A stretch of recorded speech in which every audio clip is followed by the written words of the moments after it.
teaching elder Stephen Warhurst from Westminster Presbytery. I must be really unpopular. What time is it? It's 11:30. I go to bed at 10 usually. But I want to present this to you because I think it's an excellent overture from Westminster Presbytery. We formed a study committee to look into revoice, did an investigation, found several errors, and wanted to correct those errors. But this overture rose out of that study, and it's meant to help pastors, teachers, and parents by providing a biblical means of dealing with those whom they love and want to help, who struggle with homosexuality.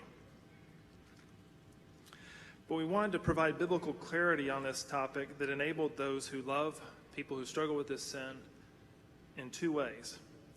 First, we wanted to protect them from falling into the lies and deceptions of the homosexual propaganda that inundates us every day. They love these people, they want to help them, but we don't want them to fall into the lies that inundate our culture. And secondly, we wanted to give them biblical guidance on how to show true love for homosexuals instead of the pseudo-love that the world wants us to show them, which is really just to affirm them in their sin, which is not true love at all. And I just want to highlight a few instances where this overture seeks to do that. At the Revoice Conference, there was an attempt to separate attraction, homosexual attraction and orientation, from the actual homosexual act. And some seem to imply, and maybe spoke outrightly, that you could actually have the attractions and be oriented in this way, and that's not sinful, that's okay. It's the acts that are bad. And we're glad that they condemned the act of sodomy, but we were disturbed that they gave a by or treated as neutral these attractions when Romans 1:26 and 27 says, "For this reason God gave them up to vile passions." And the first example of a vile passion here in this passage is, even their women exchanged the natural use for what is against nature. Likewise also men, leaving the natural use of the woman, burned in their lust for one another, men with men committing what is shameful. The apostle, point of order. Microphone number 3, point of order. Mr. Moderator, David Richter, Southern New England Presbytery. Brothers, I know the Revoice issue has been one of great debate and disagreement among us, but they are not a PCA organization. And I'm not sure why we have an overture at this point or a minority report at this point directly related to answering issues that they brought up. Now, I know that's a larger conversation. Can you be more specific? I don't believe this is appropriate, Mr. Moderator. Okay. It's not germane.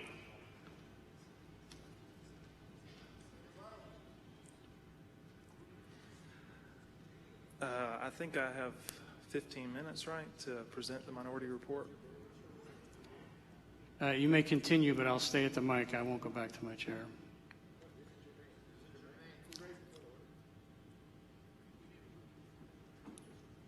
I'll rule that it is that line of argumentation is not germane to Overture 28.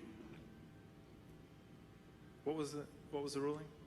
That the line of argumentation is not germane to Overture 28. I'm trying to commend the overture. The chair has been challenged. Those gentlemen, point of order, microphone number 3. Ewan Kennedy, Metro Atlanta Presbytery. If we look at lines through 12 through 14, this overture is specifically addressing revoice, so it's not just the argument of the speaker that Pastor Richter was arguing against was out of order. It's the whole focus of this minority report is answering revoice, and I don't think that's germane to the work of the Assembly.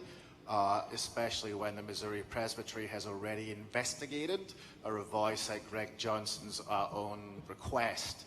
And so we've had some situations before where we've said the wording in an overture can rule it out of order.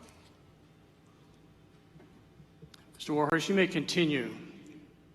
I believe we'll get to a vote on this very quickly, but please continue specifically on why you're substituting for the majority, for the Thank committee. you, sir. this, again, I think is an attempt to try to help people pastorally care for those whom they love who struggle with this sin. It's not just an answer to Revoice, but it does deal with the errors of Revoice and seeks to protect people who are trying to help the people they love from the errant teachings there. But the attraction to the opposite sex is apart from God's order. It's not how God ordered the world at the beginning. He gave us male and female, and we were to be fruitful and multiply together. And I want to go back to the attraction where I was interrupted. The Bible says that these are vile passions. They're against nature. And so the attraction itself is sin. And this overture points that out so that people aren't deceived into thinking we can separate the attraction and the orientation from the act. They're all sin. And that's where Article 2 bears down on this. We believe it's a serious error. We affirm that homosexual attraction is a vile, degrading, and dishonorable passion, and those who condone homosexuality invite the further judgment of God. Those seem like harsh words, but if you look at the translations, if you're on page 226, those are just the translations from our three major translations of the word pathe atemias. Vile passions, degrading passions, dishonorable passions. These are three different ways of elaborating the meaning of that word.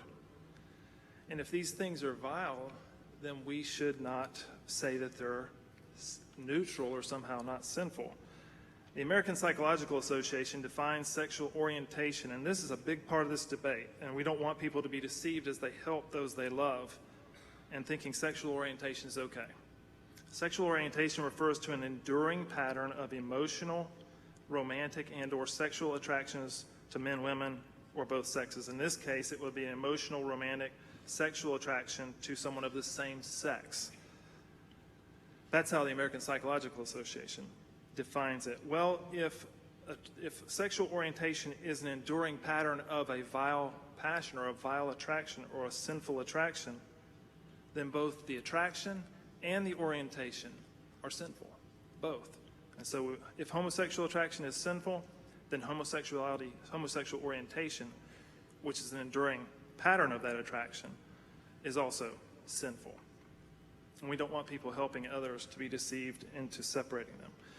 And then I'll just go through a few others that I think are helpful. I want you to see the helpfulness of this document and how it would help people if you gave it to someone. If a parent comes, you say, my son just said this.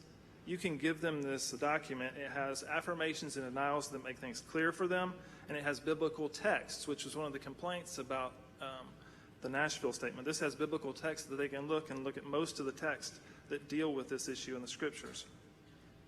Article 3, we affirm Jesus condemned both sinful sexual attractions and sinful actions. Again, nailing down on this issue that people are much deceived about. Jesus says, Matthew 5:27 and 28, if you've heard that it was said, you shall not commit adultery. But I say to you, everyone that looks at a woman with lust for her has already committed adultery with her in his heart. If Jesus condemned the natural desire for a woman, other than your wife, it's a sin, it's adultery, how much more would he condemn the unnatural desire for a person of the same sex? So sexual sin is not limited to particular actions, but it begins in the attractions of the heart. At the conference and in many places, LGBT people are spoken of as sexual minorities. And this is, I believe, an attempt to deceive us about this issue. Article 4, we affirm that those with homosexual attractions, incestuous attractions, and bestial attractions are sexual minorities in the church. And by that we mean they are a minority in number. But look at the denial after that. We deny that there is any virtue in being identified as a sexual minority because all these dispositions are sinful. So also, I think mixed up in this sexual minority is an attempt to identify the LGBT plus with racial minorities or ethnic minorities. But there's very important differences and distinctions we need to make here. Race is immutable, has nothing to do with unlawful attractions or desires. LGBT plus identities are immutable, and they center around unlawful attractions and desires. Race is benign. Unlawful sexual attraction is sin.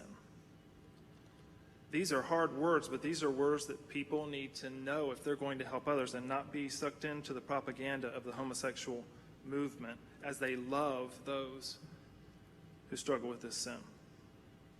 Article 5 starts to deal with the attitude we should have towards those we're trying to help. We affirm that God, by his grace, can change unnatural sexual orientations. It was mentioned that this is rare in the experience of many, but we believe that Apostle Paul knew some of these people. Verse 11 of 1 Corinthians 6, such were some of you, but you were washed, you were sanctified, you were justified in the name of the Lord Jesus by the Spirit of God. Now, to move on in the overture, just to point out a few more things that I think would be helpful to those who are helping others with this, is to alert them to the fact that many people who have this attraction don't want it. They don't want this attraction at all, and they're struggling against it, and there's much shame and trouble with it that comes with it. And what we're encouraged to do is to become comfortable with that sin, and I don't think we should do that. Article 7 says we affirm that Christians ought to abhor homosexual sin. Abhorrence of all sin should be cultivated. Fear of the Lord is to hate evil. That's what the Bible teaches. And this sin is an abomination according to Leviticus 18:22. You shall not lie with a male as with a woman. It's an abomination. And if God abhors something, we should abhor it too. Those who love God should hate evil. And Romans 12:9 says, let love be without hypocrisy. Abhor what is evil, cling to what is good. Part of the homosexual propaganda is to desensitize us to what God calls an abomination, to make us think it's okay. And this is a warning to those who help them not to fall into that. It's not a bad thing to be repulsed by sin. If God gives you a repulsion to sin, praise him for it. If he gives you, you're repulsed by your sin, that's a blessing. If you're ashamed of your sin, that's grace. It's that repulsion and that shame that should drive you to Christ, the Savior of sinners. And if we try to take away that shame and the repulsion of it, we don't do a service to people, we hurt them. If you have a person who has cancer and they're dying of cancer and you have the cure and you say you're really okay, peace, peace, you're not helping them, you're not loving them, you're hating them.